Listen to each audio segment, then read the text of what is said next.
नमस्कार, आप देख रहे हैं जेबीटी लाइव और मैं हूं शंकर दत्त पंत। और आज हम चर्चा करेंगे भारत जोड़ो यात्रा की। मेरे साथ मेरे सहयोगी हेमंत केवलिया हैं। जैसे कि हर बार चर्चा हम करते हैं अलग अलग मुद्दों को लेकर, आज भारत जोड़ो यात्रा को लेकर चर्चा करेंगे, क्योंकि उत्तर प्रदेश में प्रवेश कर चुकी है। गाजियाबाद से यात्रा की शुरुआत हुई और 75 जिले जो उत्तर प्रदेश में है, मात्र 3 जिलों में ये यात्रा उत्तर प्रदेश में जाएगी। ये भी अपने आप में बड़ी बात है।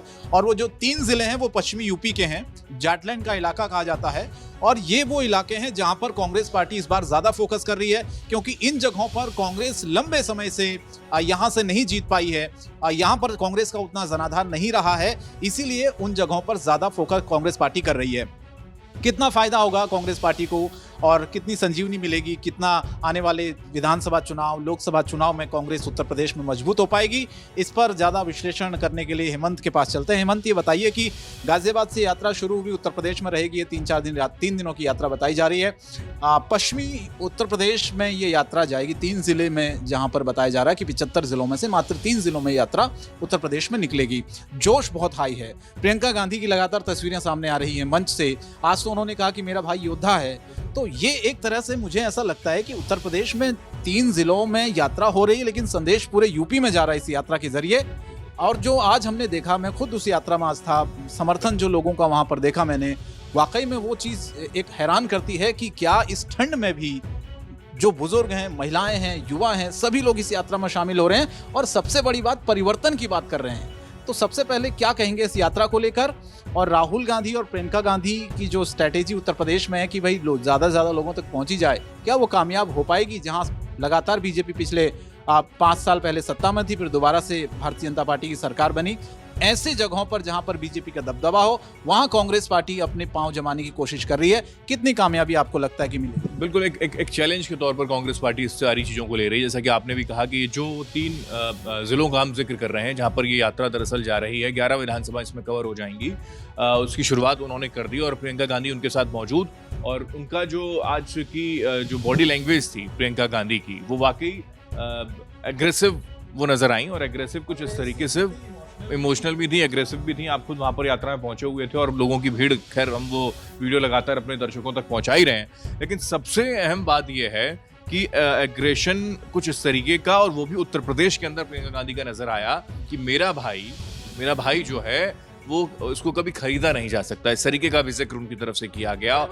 को खरीदा, एजेंसियों को खरीदा, मेरा एजेंसियां उनके पीछे लगा दी गई, लेकिन उसके बावजूद भी वो हिला नहीं। यानी कि एक इमोशनल मैसेज के साथ साथ वाइडर लेवल पर इसको कन्वे करने का प्रयास प्रियंका गांधी ने किया है कि, और वो भी उस धरती से जहां से उत्तर प्रदेश में दरअसल सत्ता का सिंहासन दिल्ली तक पहुंचता है, वहां मिलता है सिंहासन। और उसी उत्तर प्रदेश में उन्होंने ये गर्जना कर दी हो, या फिर ये मैसेज देने की कोशिश कर दी हो कि जो अकेले दम पर राहुल गांधी इस यात्रा के जरिए बहुत कुछ बड़ा करने 2024 में जा रहे हैं, ये बात तय है। अब मैं जाटलैंड की बात करता हूं। जैसा कि आपने कहा कि जाटलैंड से उन्होंने शुरुआत कर दी है। ये वही जाटलैंड है जहां पर पिछले लगभग 4 दशक से कांग्रेस पार्टी का नामो निशान नहीं है। ये वही जाटलैंड है। पश्चिमी उत्तर प्रदेश में सबसे ज्यादा दबदबा अगर किसी पार्टी का रहा तो वो आरएलडी है, और आरएलडी के कई नेता निकलकर सामने आए। हालांकि वो अलग बात है कि घटक दल कांग्रेस पार्टी के साथ आरएलडी कई बरसों तक रही है। उसके बाद फिर वो समाजवादी पार्टी के साथ चली गई और फिर समाजवादी पार्टी से भी दूर हो गई। जिलों में जहां आप कह रहे हैं कि मैंने भी जिक्र किया, जिसमें गाजियाबाद की अगर हम बात करें, 14 साल कांग्रेस पार्टी को हो गए वहां पर वो जीत हासिल नहीं कर। बागपत में 27 साल, कैराना में तकरीबन 39 साल। ये इतिहास बताता है, ये आंकड़े बताते हैं कि कहीं ना कहीं कांग्रेस पार्टी ने उन्हीं जगहों को ज्यादा फोकस किया है। तो क्या ये इतना आसान है? क्योंकि पश्चिमी यूपी में पहले कहा जा रहा था कि किसान नाराज हैं, जाटों की नाराजगी बीजेपी को भारी पड़ेगी, लेकिन चुनाव हुए, परिणाम आए और बीजेपी को पूर्ण बहुमत उत्तर प्रदेश में मिला। तो ये जो आप जिक्र कर रहे हैं कि भाई इन जगहों पर ज्यादातर पश्चिमी यूपी में जो फोकस कांग्रेस पार्टी कर रही है, इतना आसान है क्या उस वोट बैंक को खींचना? क्योंकि खबर तो ये भी है कि राकेश टिकैत भी शायद समर्थन दे सकते हैं। नहीं, हालांकि ये तो इनपुट है, और राकेश टिकैत जो है हमेशा से अपने आप को लेमलाइट में लाने के लिए कुछ इस तरीके से अपने आप को जोड़ लेते हैं कि वो खुद लेमलाइट में आ जाएं।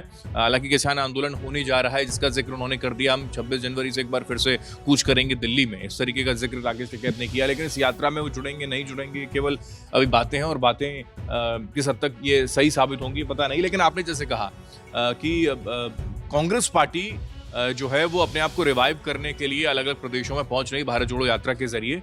मेरा जो पर्सनल ऑब्जर्वेशन है शंकर, वो ये है कि जाटलैंड से शुरुआत करना और 3 जिलों में ही यात्रा ये चलना फिलहाल फौरी तौर पर, उसके पीछे की एक वजह है जिसका जिक्र वो कई मर्तबा कर चुके हैं, और वो ये है कि मैं नफरत के इस बाजार में मोहब्बत का पैगाम लेकर आया हूं, राहुल गांधी ने कहा था।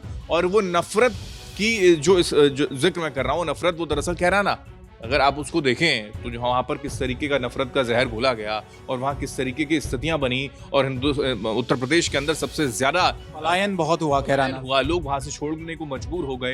लेकिन उसमें भी ये कहा गया कि जब पहले जब समाजवादी पार्टी की सरकार थी उस वक्त जो वहाँ पर दंगे हुए, उसके बाद पलायन लोगों का वहाँ पर हुआ, लेकिन योगी आदित्यनाथ की सरकार आई और कहा कि लॉ एंड ऑर्डर सुधरा है, कानून व्यवस्था सुधरी है, एक संदेश दिया गया कि भाई डरने की जरूरत नहीं है माफिया गुंडों से, तो वापस लोग लौट के आए।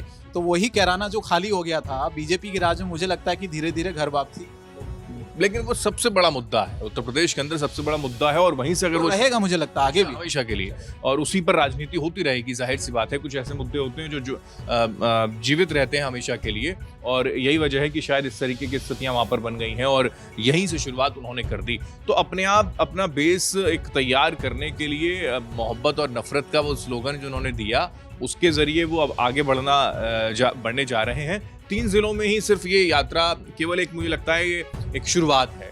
आगे आने वाला प्लान उनका भारत जोड़ो यात्रा को लेकर राहुल गांधी का क्या होने वाला है, ये तो खैर उनका मैकेनिज्म तय करेगा, लेकिन मुझे लगता है कि ये बहुत ही अच्छी शुरुआत राहुल गांधी की है। और यहाँ से अगर आप निकल रहे हैं, जहां पर आप कमजोर होते हैं वहां अगर आप जाते हैं, तो ये साबित करने की कोशिश करते हैं कि हम आने वाले वक्त में, और वहां अगर आपको आशीर्वाद मिल जाए, रैली में आपकी यात्रा में भारी भीड़ मिल जाए, आप खुद गए, आपने खुद देखा, युवा बुजुर्ग महिलाएं हर कोई उनके साथ खड़ा होकर तैयार है, खड़े होने के लिए तैयार है, चलने के लिए कई किलोमीटर तक तैयार है।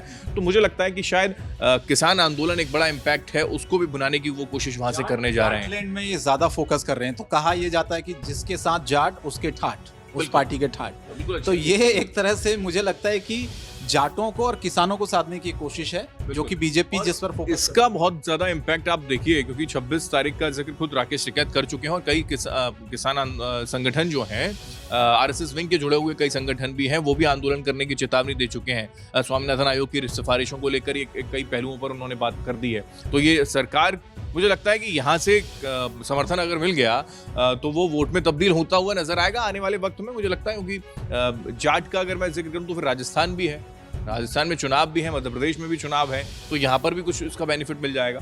तो ये एक शुरुआत अगर हुई है, जाटलैंड से अगर ये शुरुआत की गई है, तो ये बेहतर। दूसरा मैं ये पूछना चाहता हूँ कि जो विपक्षी एकता कहा जा रहा था कि भाई पूरा जो विपक्ष है उत्तर प्रदेश में, चाहे बीएसपी हो, चाहे समाजवादी पार्टी हो, चाहे सुभाषपा ओम प्रकाश राजभर की हो, चाहे आपके आरएलडी के जयंत चौधरी हो, इन सबको बताया जा रहा था कि निमंत्रण गया है। बाकायदा मायावती ने तो धन्यवाद किया, अखिलेश यादव ने शुभकामनाएं दी, हालांकि जयंत चौधरी ने तो कहा कि वो व्यस्त हैं इसलिए नहीं आ सकते हैं। ओम प्रकाश राजभर ने खुलकर कोई इस पर बात अपनी रखी नहीं।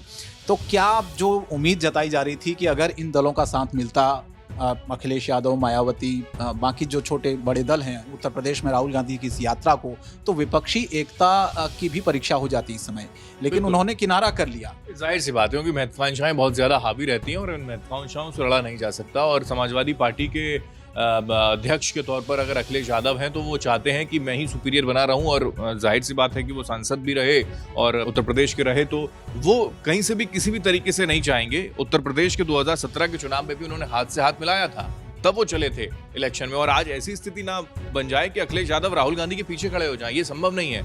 मायावती ने भले उनका निमंत्रण स्वीकार कर लिया हो, लेकिन वो नजर नहीं आई।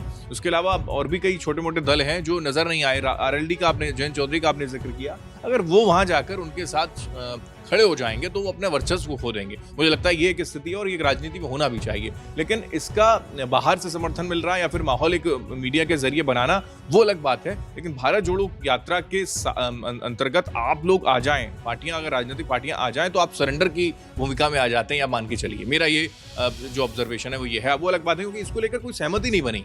शंकर, अगर अभी तक कोई सहमति बन जाती कि प्रधानमंत्री के तौर पर राहुल गांधी ही प्रोजेक्ट किया जाए, तो वो जो थर्ड फ्रंट है, उन थर्ड फ्रंट में क्या ये सहमति बन चुकी है? क्योंकि नीतीश कुमार अलग अपना राग अलाप रहे हैं कि तेजस्वी को मुख्यमंत्री बना दूं और प्रधानमंत्री मैं बन जाऊं। ममता बनर्जी अलग लाइन में है।